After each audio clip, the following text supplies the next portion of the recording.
欢迎来到新兴消息频道，请订阅频道，所以大家不要错过当天最热门的新闻。我们今天的时事通讯包括以下内容：看风吹半夏，赵丽颖2分钟的爱情，给女孩子的择偶观敲响警钟。如今的热播剧《风吹半夏》在大家的期待中也算是落下了尾声，由赵丽颖饰演的许半夏也算是打破了不得往生的魔咒，主动和童潇琪承担了当初因为第一桶金所犯下的罪恶，给了观众深深的思考和共勉，因此也让许半夏收获了事业和爱情。看完《风吹半夏》之后，很多观众被赵丽颖剧中2分钟的爱情给惊到了，但是也给现实中的女孩子择偶观敲响警钟。追剧的观众都知道，一个高材生被称呼小洋人的赵磊，在那个年代不仅是商业大咖的偶像，也是众多美女的杀手，更何况是一直被嘲笑是收废品的许半夏。从许半夏第一次出场，为了能够跻身大咖圈，阿妹奉承的给每一个老板送礼物，到能够接触到小洋人，灵机一动帮赵磊挡酒节食，可谓是用心良苦。因此结缘的赵磊也成为了许半夏一生的贵人和归宿。从一次2个人相互合作购买废钢开始，赵磊看到了许半夏身上那种狠劲和拼劲，许半夏也在赵磊的心中扎下了根。为了能够让许半夏不至于在钢材价格大幅下滑中走上绝路，公然承担了公司全部责任，被对方那种不服输的精神惺惺相惜，也让许半夏重新认识了赵磊，明白了2个人有着共同的理念和梦想。从收废铁的许半夏摇身一变成为了商业小咖，可以说赵磊这个贵人起到了关键性的作用。都是强人有的时候就是刀尖对麦芒。事业初见起色的许半夏拥有更大的梦想，但是梦想是幸福的，现实是残酷的。为了能帮助到许半夏，赵磊不惜大冬天跳了冰窟窿，这中间不仅仅是友谊和梦想了，更重要是为了执着的爱人，甘愿付出一切。虽然2个人都有着开阔的视野，但是终究会出现分歧，也只有这样才能达到事业的巅峰。在钢材行业有卓越眼光的赵磊，毅然阻止了许半夏收购二钢，为此2个人也发生了激烈的矛盾，也闹得个分道扬镳的地步。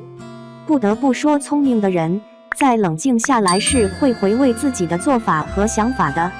也就有了许半夏送别赵磊去机场的2分钟爱情故事。前1分钟2个人还是分得那么决绝，后1分钟却是不约而同的选择回头，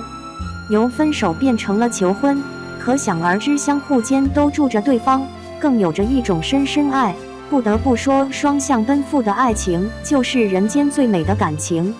凭借自己的努力和拼劲，许半夏的事业也走上了正常轨道。尽管曾经的婚姻不幸福，但是许半夏还是遇到肯为自己付出一切的赵磊。走进了婚姻殿堂的许半夏给了我们深深的思考。那么许半夏为什么会选择赵磊，而不是忠厚体贴的苏医生？在剧中我们发现，苏医生职业绝对体面，人又长得帅气，还做得一手好饭，人品更是没得说。嫁给这样的苏医生，何况还是2婚的许半夏就偷着月巴，估计也是很多观众希望和期盼的。苏医生可以是许半夏最好的朋友，哪怕是男闺蜜，想必许半夏都会愿意，但要是伴侣，许半夏肯定接受不了。为什么这么说？许半夏需要的灵魂伴侣，而不是简单的伴侣。悄悄赵磊就做到了这一点。赵磊可以一扔2000万给许半夏做生意，他可以还跳冰窟窿，还可以变个法的阻止许半夏收购钢厂。纵然许半夏有的时候也气得牙痒痒，但这也是需要的。细想之后，你会发现，许半夏需要的不是一个结婚对象，而是需要一个挑战。恰恰和许半夏势均力敌的赵磊就是这样，他总能给许半夏意想不到的惊喜，去填补自己精神上的缺陷，但是苏医生给不了。不是有句话怎么说来着？物质基础决定上层建筑。如今也是商业大咖的许半夏，早已过了物质基础这个阶段，苏医生出局只能是必然。所以说，看《风吹半夏》，赵丽颖饰演的许半夏2分钟的爱情故事，给现实中女孩子的择偶观敲响警钟。同样都是爱自己的人，那怎么去区分谁才是自己最需要且最值得守护和陪伴一生的人？这是一个比较沉重的话题。但是赵丽颖饰演的许半夏给了我们一个标准，也成就了赵丽颖饰演许半夏的一生，更让现实中的赵丽颖明白了自己的归宿。本色出演的赵丽颖如今也是单身，难道真的这么巧合吗？2. 风吹半夏结局注水烂尾，多处不合逻辑，许半夏凭啥不上市？12月14日晚，赵丽颖、欧豪、李光洁主演的《风吹半夏》大结局，最终走私和侵占国有资产2个案子都有了结局。许半夏、童潇齐和5建设主动认罪，各被判1年有期徒刑，缓期1年执行。同时，许半夏决定公司上市暂缓，算是一个相对圆满的结局。然而，纵观大结局这2集，多少都让人有些提不起劲，说烂尾也并不过分。剧情注水严重，而且不符合逻辑的地方很多，满是矛盾与拧巴。下面就来分析一下。首先，大结局注水明显，这么点事儿20分钟就能讲完了。第35集几乎全都是删掉也不会影响主线剧情的段落，从许半夏和高会长台风天见面谈话开始，到许半夏、5建设、冯玉、裘碧正4个人在医院其乐融融结束，中间穿插着多个没有实际意义的戏份，比如许半夏和从东北请来的工人们谈话，其实简单给几个镜头就行了，结果一直注水了近10分钟。童潇齐去祭奠陈宇宙，正常来说，每天官司的事情焦头烂额，家里还有嗷嗷待哺的孩子，当年污染贪图的事情也是压在心上的大石头，千头万绪，正常哪里还有心思去幕前自说自话，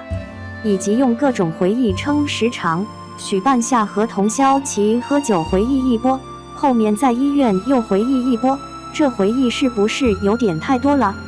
第36集也是同样的问题，几乎是在回忆中穿插剧情，节奏拖沓，注水严重。其实2集缩减成1集没有任何问题，剧方应该是考虑多1集可以多卖1集的钱吧。其次，剧情不合逻辑之处太多，我们在过往的文章中已经指出过很多风吹半夏的剧情漏洞了，针对大结局这2集也是有不少问题。